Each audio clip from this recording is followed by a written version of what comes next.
Hello students, welcome to pass one classes. इस video में हम क्लास 10th का चैप्टर फर्स्ट एक्सरसाइज 1.1 का क्वेश्चन नंबर 3 करेंगे। क्वेश्चन नंबर 3 है, an army contingent of 616 members is to march behind an army band of 32 in a parade. दो group हैं यहाँ पे। एक ग्रुप में 32 मेंबर्स हैं, ये बैंड आर्मी है, और दूसरी आर्मी है जो कि दूसरा ग्रुप है जिसमें 616 मेंबर्स हैं, और 32 मेंबर्स वाले ग्रुप के पीछे 616 मेंबर्स वाले को मार्च करना है।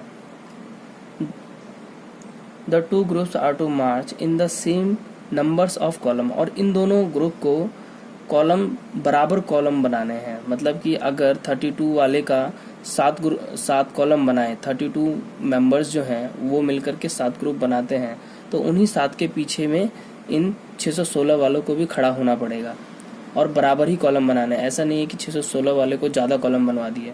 अब what is the maximum number of column in which they can march, और मैक्सिमम नंबर ऑफ कॉलम्स ये कितने बना पाएंगे वो हमें निकालना है। तो इससे हमें पता लग रहा है मैक्सिमम नंबर ऑफ कॉलम मतलब कि हाईएस्ट कॉमन फैक्टर, दोनों में तो बराबर कॉलम बनाने हैं, तो जो दोनों में कॉलम बनाने हैं बराबर वो हमें निकालना है कि कितने कॉलम ये बना सकते हैं। अच्छा, तो अभी क्वेश्चन हमने पढ़ा था कि दो ग्रुप हैं, दो ग्रुप में एक है 32 लोगों का ग्रुप है, 32 आर्मी का एक ग्रुप है, ये बैंड आर्मी है, और दूसरा है 616 लोगों का एक ग्रुप है। तो अब इन दोनों को इस तरीके से खड़ा करना है कि जो बैंड आर्मी है ये फ्रंट में आए, मतलब कि इस तरीके से एक कॉलम बनाए, ठीक है, और ये जो 616 मेंबर्स हैं इनको भी ऐसे खड़ा होना है। मतलब फ्रंट में ये 32 लोगों का ग्रुप है और उसके पीछे में 616 लोगों का ग्रुप है, ठीक है, इनको मार्च करना है। तो ये कितने कॉलम्स बनाएंगे दोनों मिलकर के, जिससे कि मार्च किया जा सके। मतलब ज़्यादा से ज़्यादा कॉलम। अगर मान लो कि आगे वाले ये 5 कॉलम बनाते हैं तो पीछे वालों को भी 5 कॉलम बनाना पड़ेगा, और बराबर हो। ऐसा नहीं है कि किसी कॉलम को हमने बड़ा कर दिया, किसी कॉलम को छोटा कर दिया। तो इसके लिए हम क्या करेंगे, हमें डिवाइड करना है, HCF निकालना, हाईएस्ट। ये जो अभी हमने सीखा था ना पिछली क्लास में, वही करना है हमें सेम। तो 616 को 32 से डिवाइड करेंगे। कितनी बार में डिवाइड होगा ये 32 दूनी 64, तो एक बार में ही जाएगा क्योंकि ये 61 है। 32 लिखेंगे, माइनस करेंगे तो कितना जाएगा, 11 में से 2 जाएगा तो 9 हो जाएगा, 5 में से 3 गया तो 2 बचेगा, 29। अब यहाँ पे ये जो 6 बचा है इसको यहाँ पे हम नीचे लिख देंगे, ठीक है, 296 हो गया। अब 32 के टेबल में कितनी बार में जाएगा, देखो, अगर ये 320 अगर 32 को मैं 10 से मल्टीप्लाई करूँ तो 320 आएगा। 320 से थोड़ा सा ही कम है, तो हम 9 से करते हैं इसको। 9 से मल्टीप्लाई करेंगे तो कितना आ जाएगा, 9 2 जा 18, 1 कैरी, फिर 9 3 जा 27 और 1 28, 288 आ गया।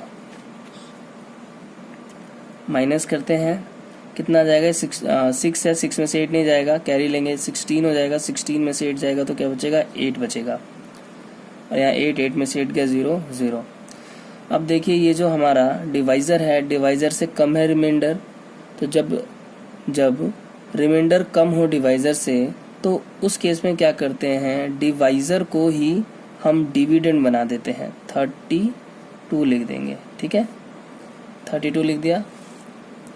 कितनी बार में डिवाइड होगा, 8 चौक 32, 8 4 जा 32,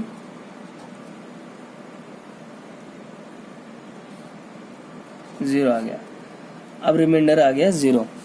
तो जब रिमाइंडर 0 आ जाता है तो उस केस में जो डिवाइज़र हो वही क्या होता है, HCF बताया था आपको।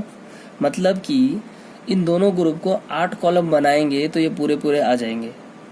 अगर 32 को 8 कॉलम में अरेंज करेंगे पहले तो बराबर बराबर, फिर ये जो 616 हैं इनको भी उनके पीछे पीछे खड़े कर देंगे एक एक, मतलब कि बराबर बराबर कॉलम बना के। इसको लिखना कैसे है? देखिए मैंने आपको जो फॉर्मूला बताया था, क्या बताया था कि dividend equals to divisor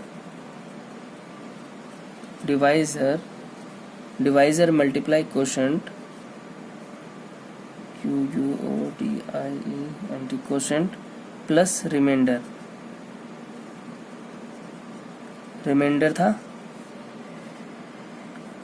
reminder. तो हमने ये डिविडेंड को क्या बोला था, क्या लेट किया था? जिसको समझ नहीं आ रहा है वो इससे पिछला वाला वीडियो देख ले, समझ आ जाएगा। डिवाइजर को हमने डिविडेंड को ए लेट किया था, डिवाइजर को बी लेट किया था, क्वोशंट को क्यू लेट किया था और रिमाइंडर को आर लेट किया था। तो इस फॉर्म में हम इसको लिख रहे थे। ए क्या है? डिविडेंड है। डिविडेंड है 616 इक्वल्स टू बी। बी क्या है? डिवाइजर है। डिवाइजर 32 इंटू क्यू है हमारा क्वोशंट 19 प्लस रिमाइंडर हमारा आया 8। ये रहा रिमाइंडर 8। अब हम क्या करेंगे, इसको लिखेंगे 32 इक्वल्स टू 8 इंटू 4 प्लस 0। अब रिमाइंडर हमारा 0 आया। जब रिमाइंडर 0 आता है तो उस केस में क्या होता है, जब रिमाइंडर 0 आए तब जो हमारा डिवाइजर होता है वही HCF, और डिवाइजर ये है। तो HCF of 616 and 32 equals to 8। मतलब कि 8 कॉलम्स बनाने पड़ेंगे।